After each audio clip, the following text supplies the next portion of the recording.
and welcome everyone to From the First Chair podcast. I'm your co-host Thierry Lavigne, recording this episode on a cold, chilly December evening. I'm with my co-host Frank St-Denis. Frank, how are we doing? I'm doing good. But you said it best. It's my least favorite time of the year. You Grinch. Well, days are getting shorter, not as much sunlight. I'm a big sun fan. And it's getting colder. We've had a pretty rough November. Winter came early. Trump and those non-believers of climate change are smiling somewhere. And it's well known, right? It's a tougher month, especially in these northern countries. So I believe that trend, and it's pretty tough. But I call on my mental toughness to deal with that, and I'm very happy of the last segment we've had. We've had an awesome senior boys season, overlapped with the senior girls season, amping up with club, somewhere in between teaching some coaching development workshop. So hey, I'm thriving. You're just changing lives, man. And I know everybody else is doing the same, T. There you go. And you've mentioned mental toughness, so that's our big topic for today. We did have a pod with Jordan about transformational leadership. I don't think we've tackled really head on the topic of mental training, mental skills. And I know, Frank, it's something that's really, really important to you. When I was an athlete of yours, I still remember our classroom sessions. I'm sure you have evolved since then. Why don't you kind of explain to our listeners why you think it's such an important factor and an important facet of the game? I've always been a very cerebral individual. Very simple example, like I was 3 years old and I would pick my own clothes. If my mom put something on my bed, I would throw it away and pick my own thing. So for me, proper decision making or being independent was very important. And I just took that as a student and then as an athlete and now, of course, as a coach. And I want to try and develop that in my athletes as well. I believe that if they can be their own best coaches, if they can make good decisions, solve problems, then I just become a facilitator at best. Hence why that's important. So from the get-go, I think just sharing a message with your athletes that is very important and being consistent with that, right? So you get to practices, you get to tournaments, you have some debrief sessions. Are you still entertaining that dialogue, or do you throw it out the window? Very important topic, an off-the-court issue that we probably neglect a little bit. I think one of the reasons, Frank, it's a bit intimidating to kind of teach it, to talk about it, to get in the classroom and talk about visualization or imagery or goal setting, identity. It's kind of tough, right? So I think maybe that's why some coaches back away from it, or they kind of dip their toe in it once or twice and then they never really go back to it. Maybe you're right. I mean, I'm looking forward to speaking with our guest that's an expert in that area. But for me, it's pretty simple. It's important, and we can't just go, oh, I'm not that good with that, so I might oversee it. I always do a thing with every team every year when I do that first session, and I ask them, a cliche question: what part of volleyball do you think is mental? I've done that with well over 30 teams over the last 2 decades. And it's a trap. I guess it is, T, but I've yet to find a team whose average was below. I think the lowest I ever had was 65%. Usually the average is somewhere between 70 and 80%. And then I follow up with, okay, so do we work on mental skills 80% of the time if 80% of the game is mental? And the obvious answer is no, right? And we're seeing traces now. In the LTAD, they recommend an hour a week, right, in most stages at the rate of 2 times 30 minutes. And most teams that I serve informally, the kids often tell me that they don't do more than a couple sessions a season on that. Now, I know we do some more informally within our practice structures, but I really think we need to, take a closer look. And the resource that I think is great for that we didn't mention to open up today, T, is so LTAD movement has a document called Mental Fitness. And just like all their LTAD documents, it's divided by stages, same stages. So I'm looking here at the train to train stage, so females between 11 and 15 and males between 12 and 16, and they clearly identify the core principles that need to be touched on. And I mean, I don't want to do it right now. I think I'll just invite the coaches to go and pick it up. But it's very interesting. If I look at like what they think mental fitness activities should be for that age group, well, you recognize words like goal setting strategies for training and competition, regulating arousal state for optimal performance, emphasizing positive self-talk, carrying an optimistic attitude, maintaining different types of focus, and being able to refocus or control distraction. Right? These are all things that we've mentioned. This one here I thought was very, very proper. Develop and implement personalized imagery scripts. I think this is exactly what we just did with Jelle, with the Maverick Mental Training Program. So just a great starting point. At least just see what it needs, what it should be if you're a head coach. And just Google that and look what simple things you could do. Yeah, it gives you ideas, stuff you can try out right away. And I believe Jelle will also be sharing a great resource which gives you activities and stuff that you can try right away in the classroom, and then you can easily transfer that to the court. But very simply, just find a simple video or a simple article that talks about imagery, for instance, okay. Right? And just maybe give that as homework.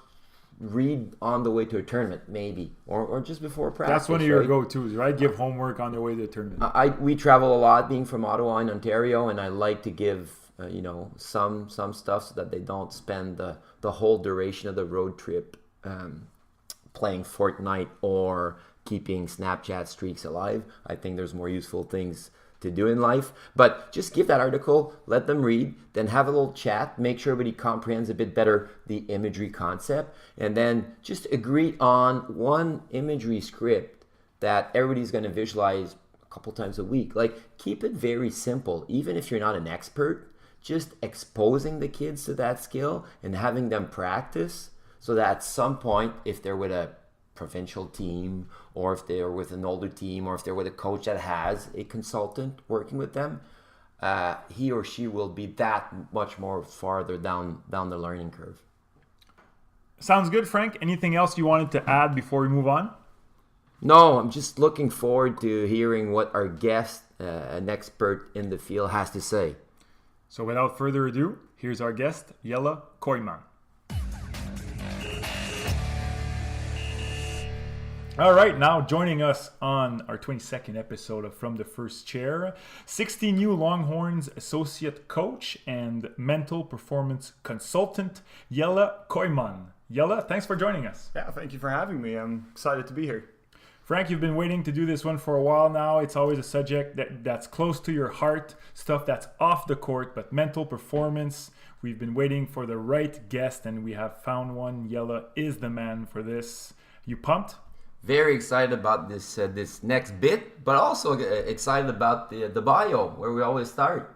So Jelle, if you may, you hail directly from Doetinchem in Netherlands. Very well done. East part of the country. Oh, I'm sure I'll have a few Dutch people sending us emails about the pronunciation there. Hopefully, that's a good sign if Dutch people are unhappy with your pronunciation. But basically, you grew up in Netherlands, mostly Amsterdam, and you became interested in the psychology of sport and exercise through your own observations as an advanced youth soccer player. So, I mean, we all know soccer is very big in Europe. It is very big in Netherlands as well.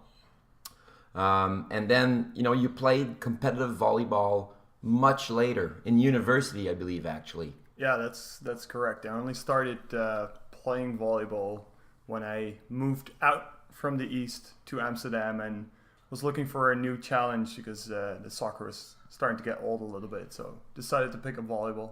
Soccer being obviously the number one sport over there. Is volleyball in the top three? I know they had a powerhouse of a program in the 90s. I wouldn't say it's in the top three. I mean, there's some sports that I would put above that, like field hockey or maybe even ice skating. Yeah, speed skating. Speed skating. Yeah. probably if you would rank it somewhere in the top 10. I hope especially on the women's side, we're starting to make a push again to become a powerhouse once again on the international level. So. And I have another question. You said you became interested early on with psychology of sports. Was it because you feel like it was lacking, or because a coach really pushed it on you and you were kind of hooked right away? It was actually when I was playing competitive soccer, and on this particular team, I was hands down the worst player on the roster. And I knew that, was very aware of that. And we had this competition where if you got voted as the MVP for a match, you got a point. Okay. And additionally, if you won the end of practice scrimmage, you also got a point. And they didn't really add up the points until about halfway through the season. And they were very surprised to find that I was somewhere up top of the leaderboard, being one of the worst players by far of that team. And what turned out was that I was one of the only players who was able to concentrate for a 2-hour practice session. And I was one of the only players that was serious about the end of game scrimmage. So I ended up, or my team that I would play on the 7-a-side game would end up winning a lot of these scrimmages, giving me a lot of points. So you understood the value behind mental toughness early on. Yeah. I think that has always stuck with me, in knowing actually what changed in that perception. I was always proud of myself for being able to do that, and then it changed to thinking, but what if everyone else on that team was able to do that too? How good were the actually good soccer players going to be if they were able to do the same thing that I was, lacking all my physical talent? I'm curious what your thoughts on the reward system. I think it misses the point, especially if you're not going to add up the scores until halfway through the season, and you find out that I don't really know what they were trying to do with it. Okay. I guess that's mostly the reaction. Anyway, I mean, clearly a passion or an interest for sports psychology, and so you completed an undergraduate's degree in human movement science at the VU University in Amsterdam, and your focus was on sports psychology and cognitive neuroscience. You then moved to Greece to pursue the European Master in Sports and Exercise Psychology at the University of Thessaly.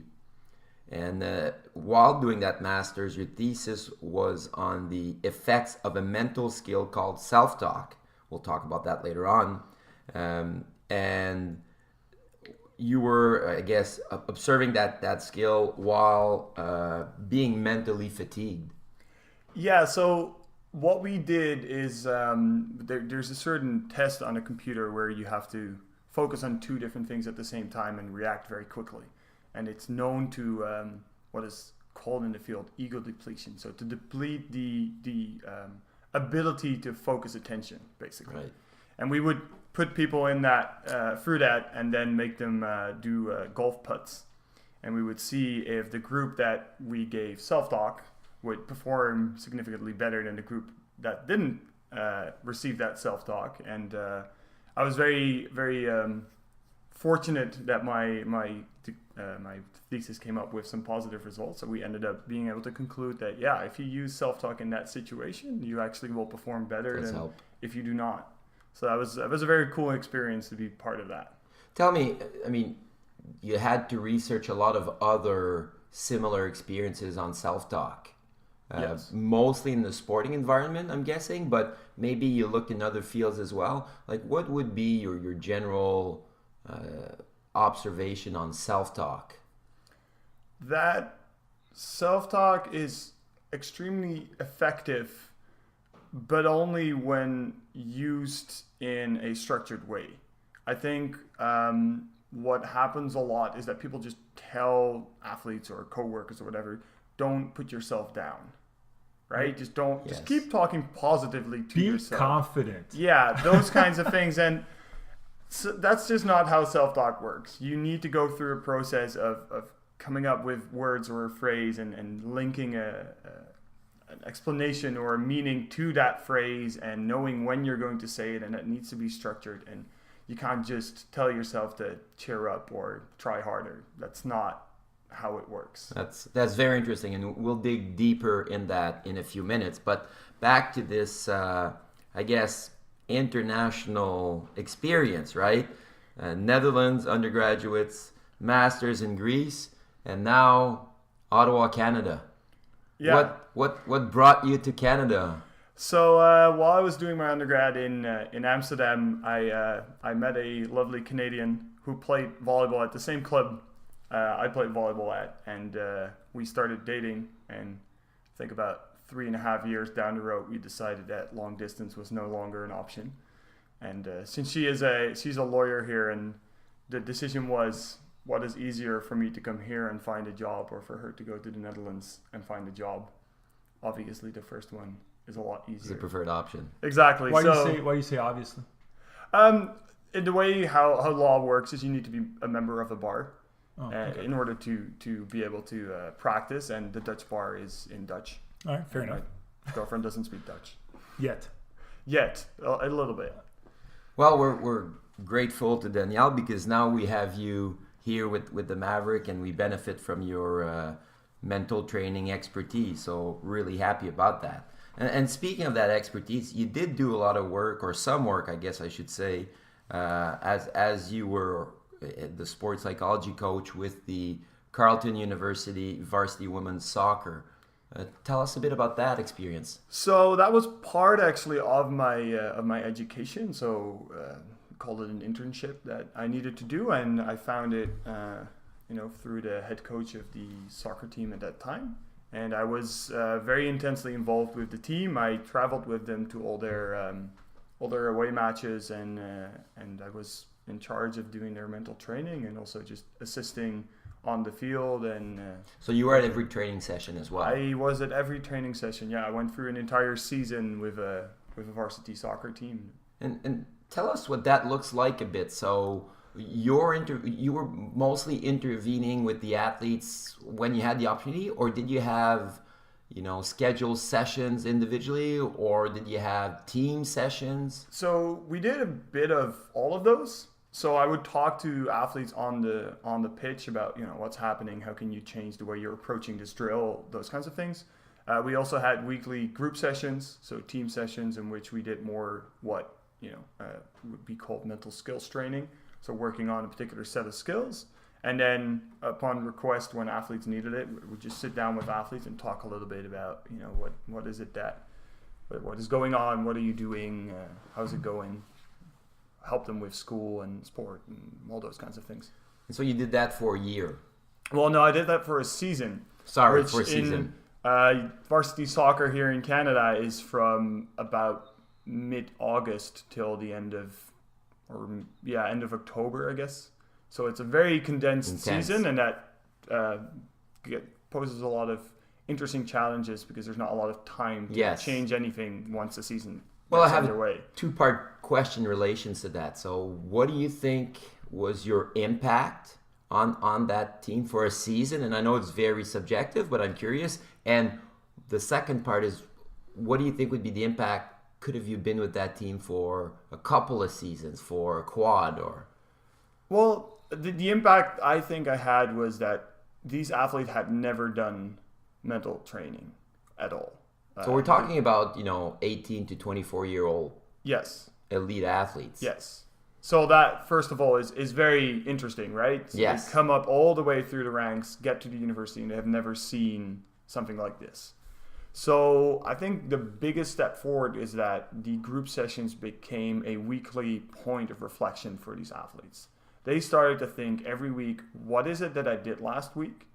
How do I feel about that? What do I feel like I did well? What were my strengths? What were my weaknesses? And how am I going to adjust that moving forward to the next week? I think that step, becoming aware of the process of being an athlete and looking at yourself in terms of, I call it athletic identity. Yes. Being an athlete is your job. And thinking about it that way is a big step forward for somebody who has never been asked those questions. So I think that was the biggest impact. Well, was there an issue with open-mindedness because they've never done this before? And I know there's some stereotypes or athletes are always a bit resistant to dig deep in that phase of their profile? There was definitely that almost hostile attitude towards it in the beginning. Athletes would just sit in that room and just not say anything. But as the season went along, and especially in this season, things on the performance side didn't go very well. Very troublesome season in the end.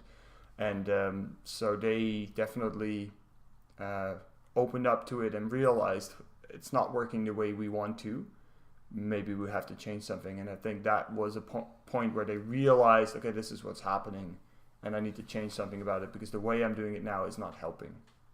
So it's definitely progression if you start doing things like that.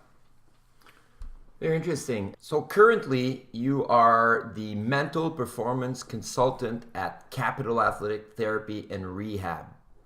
Your philosophy revolves around accepting people the way they are, but always working hard in order to keep growing.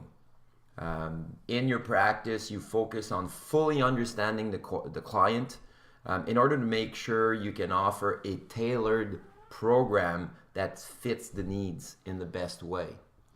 Yeah, so what I mean with that is that I just, if a client comes into the office, like, just sit them down and make sure that they understand that wherever they are right now is not, it's not bad, it's not their fault, it's not, there's nothing wrong with them, they're not sick. Let's just take where you are now and see how we can go from there and improve the situation. I've worked with athletes that are troubling with anxiety and stuff like that, and they are very insecure about the fact, like, why is this happening to me? It's something I'm doing wrong, and we just work on, let's just take the fact that you have anxiety and you're anxious about things and see what we can do to actually take step forwards instead of try and, peel off layers of why you're feeling this anxiety. And so these are, I guess, clients that voluntarily come to you, yes. Correct? So you're not necessarily working with what T was explaining earlier, some that might have a bit of a fixed mindset or closed mindset, or you still face that in some of your clients anyway? There's still some of that. It's mostly because they don't know what mental performance consulting is. Some of my athletes are youth athletes. They get sent to me through their parents. Their parents say, go and see somebody because this is not working. So there's still some of that, but once you get people one-on-one in a room and you can just explain that, it's just one human being talking to another human being. I'm not there to pick apart your psyche or whatever. We're just going to talk about what's happening, and then I'm going to see and help you if we can together fix it. So that creation of being together, working on it together, being a team, mostly takes away any feelings of oh, I don't want to be here. I want to get out of this. And if they still have that, then sometimes you just have to conclude that it's not for everyone and you just need to move on. I cannot help anyone who doesn't want to be helped. Yes. And I mean, I'll extend what you said earlier, T, right? It is a huge factor in making the mental facet as worthwhile. We need to understand that it's important, and then that process is not going to be perfect. What I feel, I guess what I should say is, if we bring in a mental trainer and we do well, and all of a sudden, it was great. But if we don't do well, then mental training doesn't work. I think there's more factors in the equations than just that. Well, just like you're learning a skill or you're investing time and energy and money into physical training, it takes time, right? And you can't just judge after one cycle of a workout or 3 training sessions at Capital Strength. You kind of have to be patient about it. I think another limiting factor, listening to what you're saying, Jelle, is to kind of jump into that with an open mindset, with an open mind, basically. You have to kind of put your ego aside and accept that you need to work on this. And I've been trying to kind of get the ball rolling with 16, 17, 18 you guys at school, and before even jumping into that, you kind of have to accept that it is a factor, that it is often in play, that we are sometimes nervous or we can't manage our emotions. And just that first step to me is always tough to get over, because they're proud, and not just guys, like athletes in general, they're so competitive, they don't want to admit that sometimes they're vulnerable. So I can't wait to kind of talk about how we can just initiate, because I'm still there. I want to try, but it's not easy just getting your foot in the door.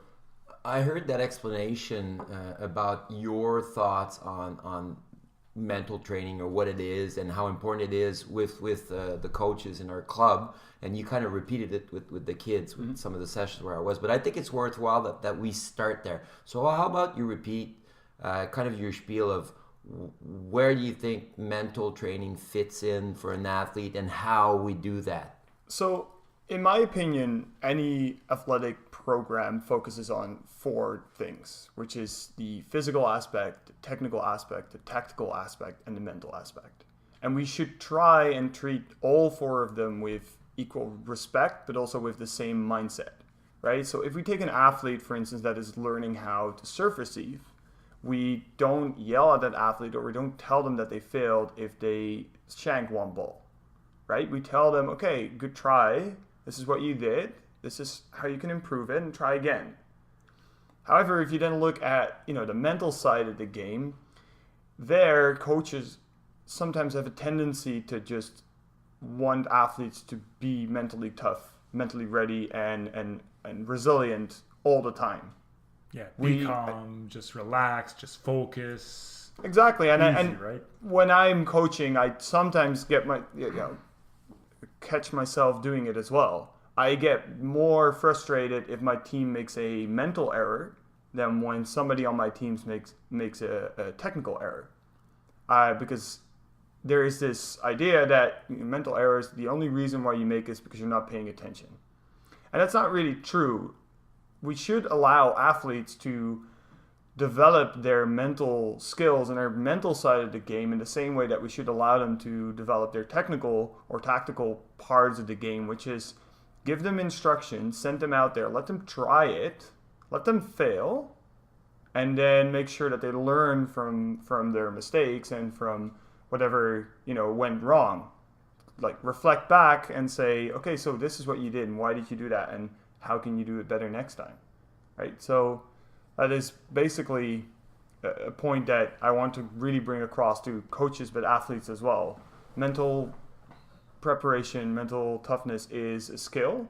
Start working on it, but be prepared to fail at it as well. I think part of the issue is coaching a skill is very concrete, visual. Somebody does a serve receive, you can see where the arms are, you see the ball coming, you see the ball bounce off the platform. It's easy for a coach to see and comment. Or mimic, or to explain. But if a kid lacks focus, unless it's an extreme level of lack of focus, it's not always that easy to see. We might have an athlete that looks the same to us over 2 practices, but he's totally focused in one and not as focused in the other one, but we can't really pick it up. So the abstract part of the mental skills, I think, is very challenging to coaches.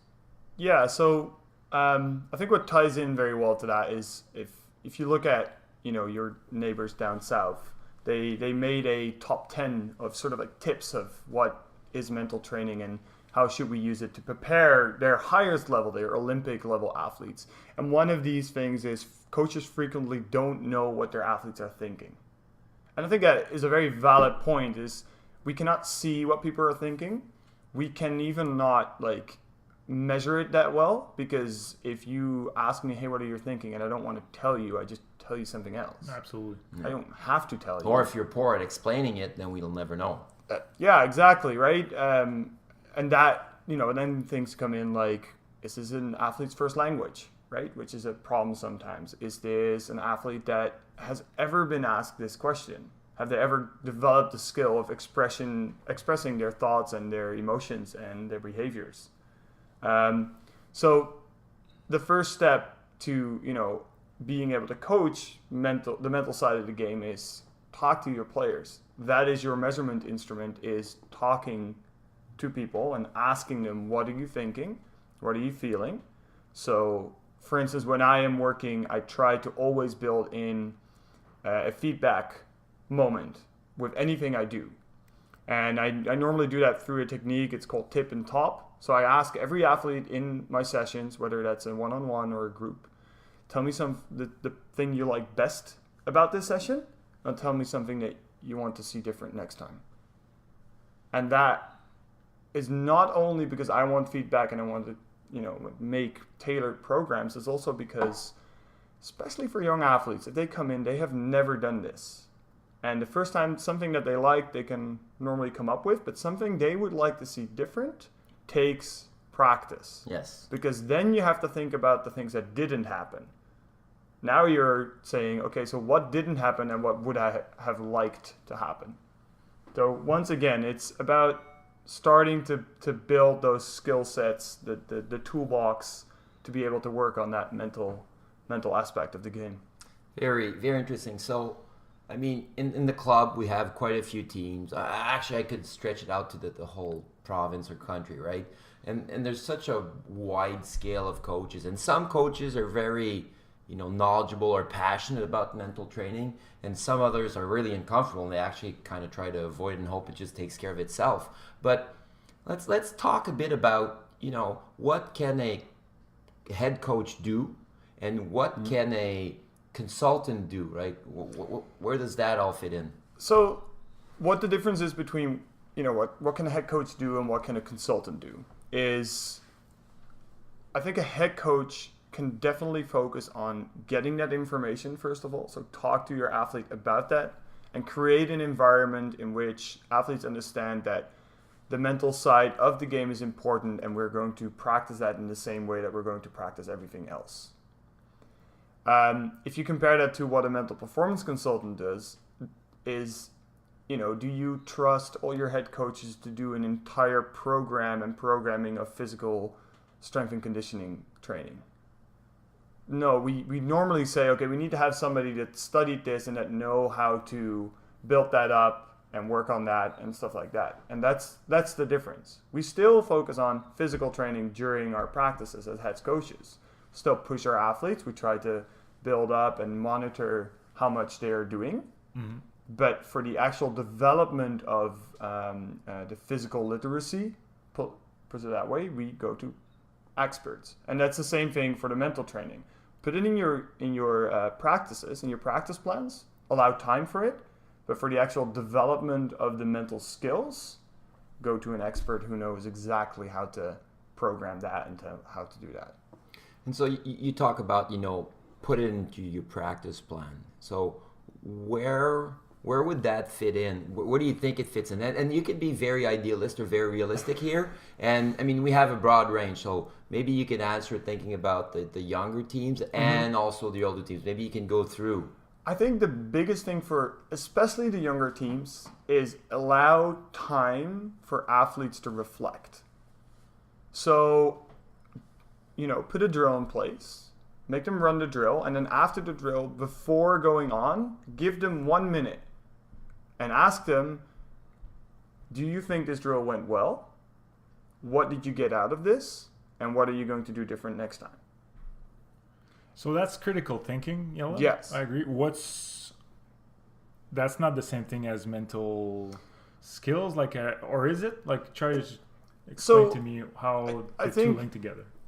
Critical thinking is sort of a foundation that you need to have before you can get into, things like visualization and stuff like that. So for instance, if you look at what I'm doing with the high performance athletes at Mavericks right now, one of the parts of the visualization training we do is, okay, so how do you take something a coach says and turn it into this effective visualization script that we have been practicing? Because if you just have the skill and you know how to do the skill, but you have no way of converting anything you get told into that skill, then the skill is useless. So I think, and that comes down to critical thinking. Their steps are... It's a precursor. Yeah, exactly. Identify what's going on. What do you need to work on? What is it? What is your goal? What are you trying to get out of this? When is something a positive outcome? Then take those things, so you critically think about what your coach tells you, put that into the theory we have been practicing. So critical thinking, especially at the younger ages, it's a start. And it's not mental skills training yet, but you probably need it in order to get to those skills. All right, very interesting. So what's next after that? So after that, once you sort of establish that and you get athletes that are thinking about what they're doing, that's when they start to realize, okay, so I am missing out on certain things because I'm not focused or because I don't know what my goal is or something. And that's when you step into saying, let's use these mental skills to improve those parts, right? Use self-talk to focus your attention on certain cues in the game, or use visualization to manage your emotional levels at tournaments, right? So you need to have an idea of what is it that I need to work on, what is my basis, where can I improve, and then you can use these skills in order to supplement the training that's already there. That makes sense. Makes a ton of sense. I'm a math guy, so I need numbers. So I'm just going to push my question to, so I'm coaching a 14U team. Mm-hmm. How often you think I should do some of these exercises? And should they be like at the beginning or at the end within my practice, or you think it should be like additional time? I think you can add the little reflections moments yes, after absolutely. every drill. Like that's just an important part of being aware of practice. On top of that, I would take them to a classroom and start getting them comfortable with the idea of mental skills training. Weekly, monthly? What do you think is a good rate for younger teams? It depends on how often you see your athletes and how much you know they practice. If you put them in a classroom, you explain a certain mental skill, and then they come back 1 week later and they've practiced it one time, it's not enough. It's not enough, right? So I would normally say about 3 weeks to a month, every 3 weeks to a month is a good timeline. You need to make sure that they're practicing, right? Yes. It's a skill. It's not just sit down. And if they're not going to do that, then you might have to say, okay, now I have to do it every week, but then we just practice during those hours, right? During the classroom hour, we're going to do visualization for half an hour. Yes. Instead of talk about what you've been practicing and adjusting from there. No, makes sense. Okay, and now I'm going to take you to like 17, 18. You were talking about the athlete that's, practicing 3-4 times a week, has a couple of tournaments a month. And these kids are, looking into playing at the next level. So what would it look for them? Then we start getting into that point, the athletic identity of you're an athlete. And then it becomes a daily thing. Studies show that 99% of Canadian Olympic athletes do visualization daily, right? If you are serious about being an athlete, you need to be serious about, doing these kinds of skills.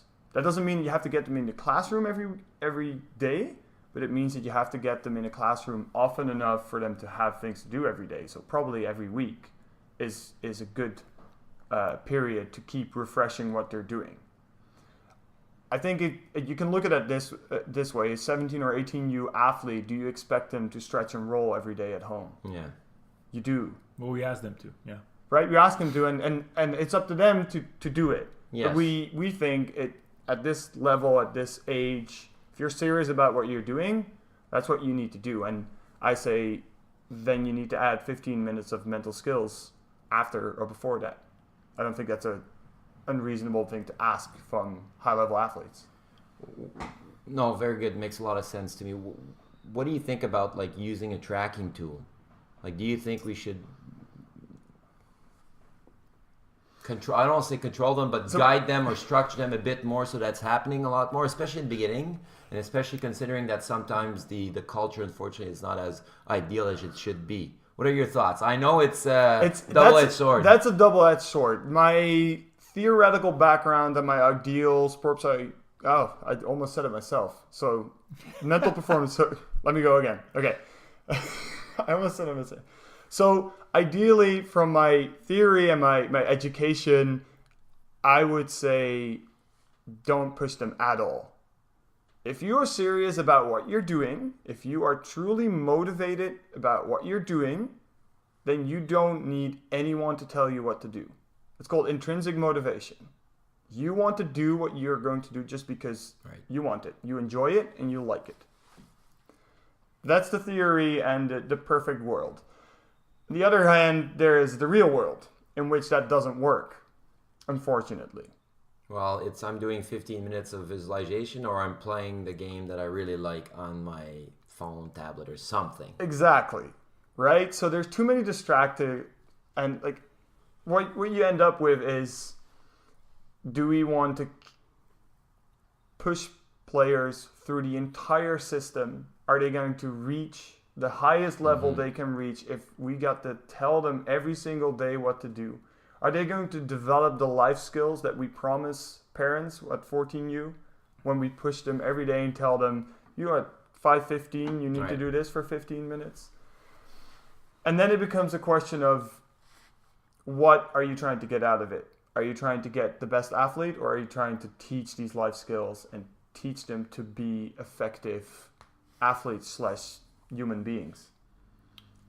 Yeah, because there's value too in failure. Like the athletes who don't do it, you can initiate after that great conversations about the why and the effects and what happened, what were the distractions, and I feel like there's value in that. I totally agree as a teacher. If you just always tell them what to do, if the why, the reason why they should, isn't enough, then there's a problem somewhere else, right? Yeah. You can't find that problem if you don't let them fail. The practical guy in me is hearing that, okay, so we need to make it clear. We need to make that clear, developing life skills and the intrinsic motivation, make sure that they understand that.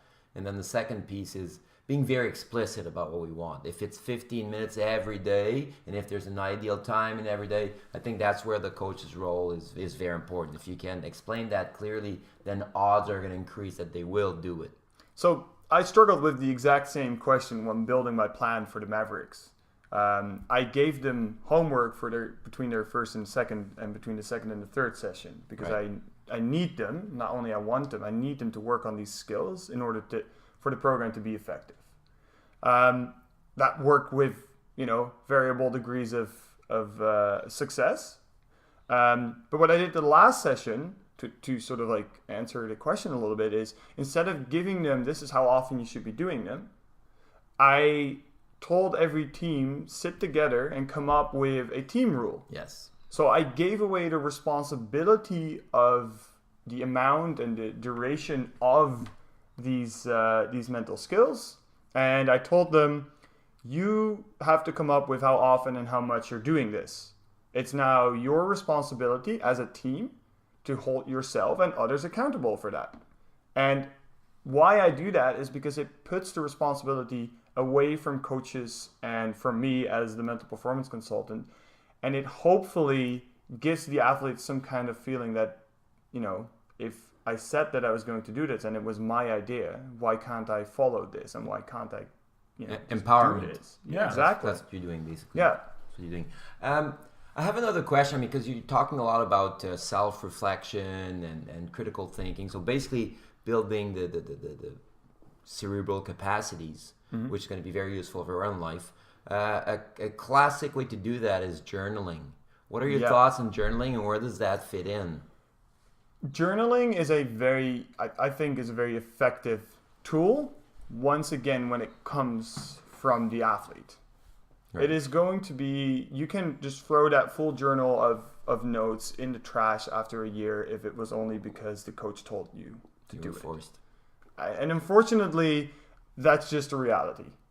They're not going to look at their notes ever again if it was just a coach and whatever. So again, then you get to the empowerment phase and say, okay, so what can we do to give players the responsibility to do this, right? How can we as coaches push people to feel like this is useful for them, and to find the benefit of journaling?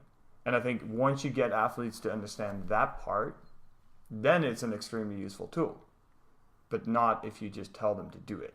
Yeah. I'm just curious, at the 17U, 18U age group, are we moving away from the volleyball court, or are we still working on mental skills in practice? Is there still room for that? And how do we do that?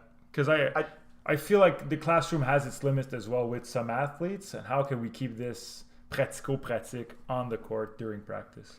Yeah, so the idealist from the mental performance consultant side says, no, we should, even increase the amount of mental training we're doing. But that's just because that's what I do, and I strongly believe that it's very important. Mm-hmm. I also understand that there's many other things that these athletes are being faced with, right? Right. In terms of like bringing it to the court, it really depends on what mental skill you're using and how you're using it. So for instance, self-talk is a skill that is extremely useful on the court, especially in volleyball. There's so many stoppages of play that remaining focused and finding the right cues after a stoppage of play is something that we can help athletes with. So bring self-talk to the court for sure. Bring psyching up techniques to the court. Bring relaxation techniques to the court. Things like visualization, they're very useful also off the court. So I think it has a place on both sides sort of the practice plan. But it has to be thought separately first, or in the classroom first, and then it can be applied on the court. Ideally. Yes. Yeah. Ideally. So you picked 2 specific skills for this year for the Maverick Mental Training Program. We spoke about them a bit, but essentially we just finished the imagery cycle. Yes. And after the holiday, we're gonna attack the self-talk cycle. So you wanna speak to a bit of both? Like, why did you pick those? What did they mean to you? So they're 2 of the skills that I think, especially in the development phase of athletes, are very useful. Imagery I find mostly useful. So for people who maybe not really know, imagery is very similar to visualization. The reason why it's called imagery is because you add the other senses to it too. So visualization doesn't really do it justice because you add feelings, you add smell, you add sound. Like there's all kinds of things that are in these scripts to make them as realistic as possible. The reason why I really like that is because what it does is when you're doing this is the same part of your brain is lighting up, is active as when you're actually doing the skill. Mm-hmm. Some people call it mirror neurons. It's also referred to as the psychoneuromuscular theory. And it basically just says that if you are doing visualization, the brain does the same thing as when you're actually doing this skill. And what it allows athletes to do is just, they get more reps in, right? After a certain amount of time, you're physically tired, but your brain isn't, and we can use this skill to just keep practicing. That's why I did that first. That's why I want to give these athletes that skill, because they can push themselves and keep working on all these kinds of things. It's a life hack. You get extra reps. Exactly. It's a life hack. I think what Jelle is telling me is I need to I need to make imagery, not the right word, of me coaching, running awesome drills, providing good feedback more often. I think I need to do that too. Well, I feel you're joking, but it can be applied to coaching too, can it? Obviously, yeah. So the point is, then we get to Frank's, like, Frank, what do you want to change about your coaching? Yes. Right? Is it your demeanor? Is it, the drills itself? Is it the way you talk to athletes? And I could come up with a meaningful script. Yeah. And visualize it. Exactly. Stop throwing chairs when a ref misses a call at the end of sets. We've talked about this. I'll work on that one too. I'll work on that one. Yeah, so tough segue. Yeah, exactly. So that is the first skill that, I want to give athletes, because I strongly believe that will help them, be able to practice as much as they want. The second thing that we're going to do after the Christmas break is self-talk. And that is very basically said is anything that you say to yourself. We mentioned a little bit earlier, and what we want to do is we want to focus that self-talk into, helping your performance rather than hurting it. And the way you do that is you build a plan with a cue, a meaning, and a timing. And the reason why I want to do that skill is because that's one that you can use on the court. I would like to see all our athletes have cues, for instance, before a serve or before a serve receive, that puts their mind facing the right way before doing that skill, right? And we see too many times, for instance, after a timeout, right? We know that the the concept of the coach's point. You take a timeout and then the other team misses the serve, right? Then the coach fist pump and Exactly. But there's actually no real reason why you have to miss that serve because it's not different from any other serve. It's just that you have more time in front of it. And the reason is, what do athletes do? They either have the ball in their hand or they just loaf around a little bit. And if you have a cue that you say at the exact same time before your serve every single time, that cue is the start of your serve routine. And you just say the word, your focus goes to where it needs to go. And it doesn't matter what happened before it. Was a timeout or not, doesn't matter. It doesn't matter. And we stop missing that serve, right? So I want to give athletes the tools they need to deal with situations like that. And I think self-talk is the way to go for that. Is it fair to say that all athletes already do it? It's just a lot of them do it negatively. Is that fair? Yes, and not consistently enough too, I would argue. Yeah, so not consistent and not the right content sometimes. Although there is no real argument that says that saying negative things doesn't necessarily have to have a negative outcome. Sometimes, like, if you say to yourself, come on, is that positive or negative? Depends on how you say it, but it can definitely have a positive outcome. It's more the consistency and the structure of it and the timing of it that makes it effective. Did you listen to last Tim Ferriss pod? Do you know Tim Ferriss? The funny thing is, in my field, I am notoriously bad with names. So I remember faces, but not names. So he has very popular podcasts, and he just had one with Lebron James. So obviously, I listened to it. I'm a bit of a fanboy with LeBron James, but he rarely does these interviews where he kind of shares his secrets.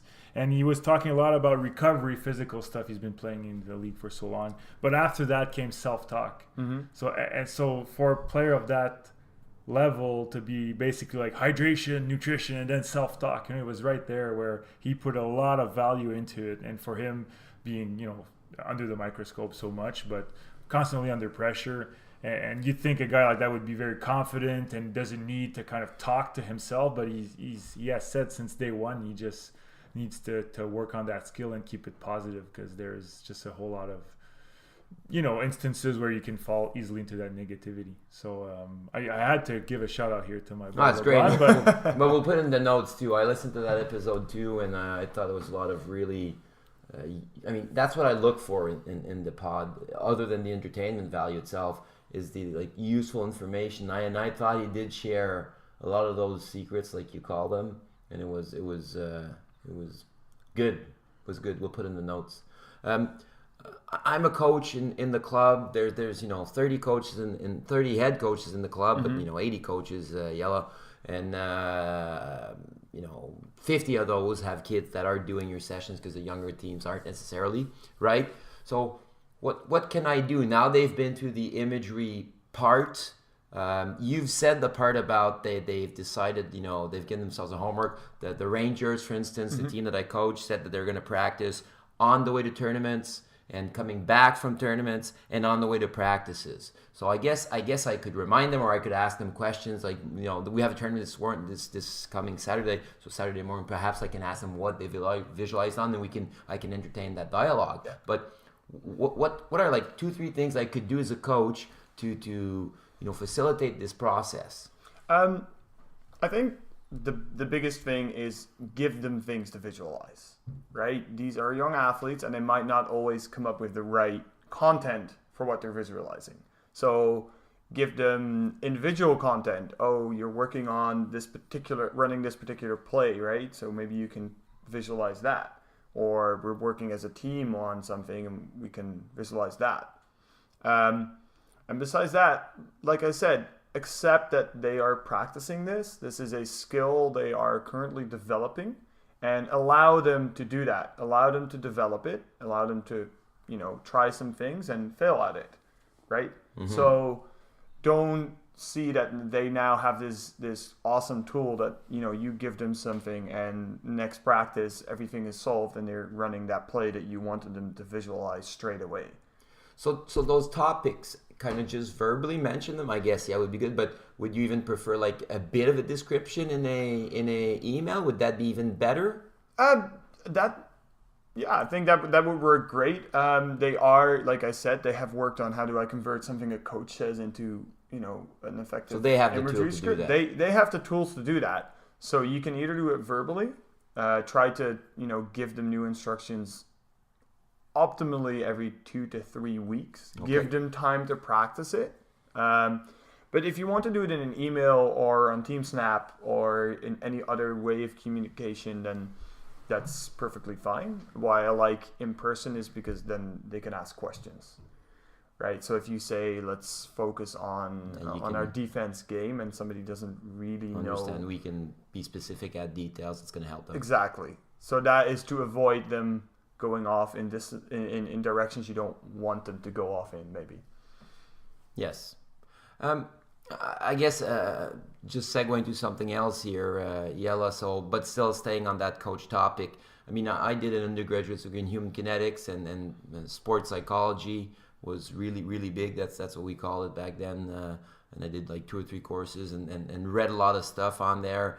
Obviously took it to my sporting environments as an athlete and then as a coach. So, I've been working really hard at that. And as T has alluded to it, I mean, I integrated big time into my coaching, my planning, but like I still feel like there's not a great resource to help the coaches, and I'm a passionate believer in mental training, so I can only imagine the one that's skeptical about it, how hard it is. So thinking about those coaches, is there like a resource, a book, a website, something that you think could be helpful for them? Yeah, well, first of all, I totally agree with you. Most of the information, the new information that comes out, is in the form of research and book chapters, and they are notoriously difficult to understand. Very for somebody, theoretical. Yeah, who hasn't has no background in all the exact theories and stuff like that. Right. On the other hand, there's a lot of self-help books. Right, mental training for beginners, mental training for your own life, those kinds of things. The one I really like is Life as Sport by Jonathan Fader. The reason why I really like that particular one is because it not only explains what these mental skills are and how you can use them to your benefit, it also gives you very practical advice on how to start using these skills. There's exercises, there is, in the book you can fill in your own notes and stuff like that. And this one I find is different to a lot of other books in the terms of that it gives you that applied part instead of just telling you that, athletes or yourself needs to do something and then fails to explain how and why. So Life as Sport. We'll put that in the notes, of course. Sounds good. There you go. Get some ideas for your first classroom session, or maybe it's not your first one, but your next one. And then you can start applying it on the volleyball court. I love it. One last question I have for you, while we're wrapping it up. So many different topics I think are critical. I agree. Imagery and self-talk are 2 awesome first skills to attack with the club. But like within a season, perhaps there's skills that are more important as we get into championship season, or as we move through the ages. Like if this program, stays around, which I hope it does, perhaps at year 2, year 3, year 4, we're going to build on it. So maybe speak to that a bit. What I think in sort of like, if you talk about an end game, like if you've been doing this for a while, what is a really useful tool in the end for coaches and for players is mapping out what your functional ranges of emotions are. There's an extremely complicated but useful technique that sort of creates a guide to how to get good performances. A personalized guide. A personalized guide, yes. It's called the Individual Zones of Optimal Functioning. And what it creates, you get a profile of, okay, have these, let's say 12 emotions. How intense do I need to be feeling these emotions in order to perform at my best? And the upside of it, it's very personal and it's very effective. The downside is it's very complicated. So you need a lot of baggage of mental training and understanding of who you are and what you do as an athlete and how you function in order to use it. So that for me would be like, if I can work with an athlete for several years, that is in the end something I would really want to work towards. All right, Jelle, thank you very much. I thought that was a very revealing talk. I'm hoping the listeners are going to benefit from it as much as I did. Thanks a lot for coming on. I enjoyed this one. How can people reach you if they have any more questions? Probably the best way to reach me is through the various social media platforms. You can find me as JWK Mental Performance Training. I decided that my name was too hard for people to type, so I went for that name. So I'm on Facebook, Instagram, YouTube, and you can find videos, email, phone numbers, all kinds of things and resources that I've been making myself about mental training, as well as like contact me. Great.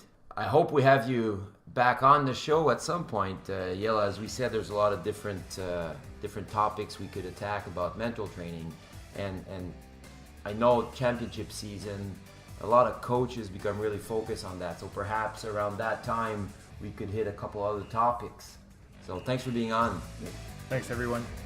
Thank you.